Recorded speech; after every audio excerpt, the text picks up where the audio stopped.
Gayton is a part of it.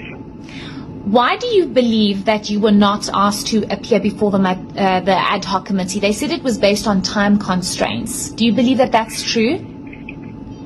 That is definitely not true. So obviously the information I have and the evidence I have is pretty damning evidence. So if they went to great lengths to put me in CMAX to silence me, they did the same thing with the ad hoc committee to try and silence me. And you would gladly go to the Madlanga Commission? Definitely. I want to speak about what's next for you, because you are obviously in a very difficult position. You've now been moved to normal prison because there was a ruling that it was unlawful for you to have stayed in CMAX for so long. But you are facing 2 cases, if I'm not mistaken, or 2 charges. Yes. Just take me through that if you can. Obviously, I know it's a bit sensitive because it's still in court.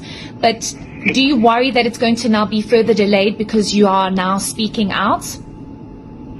I'm not sure. It's possible that it could be further delayed. It's definitely a spanner in the works. But I'm going to let the legal process follow, and we'll see what happens. Do you fear for your life or your family's life? To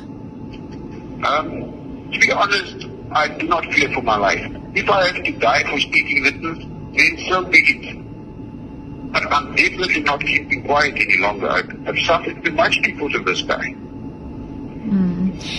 And, there have been allegations and claims made about how you are just bitter because you were depending on the PA to get you out of prison, and people basically casting a shadow over this alleged evidence that you have.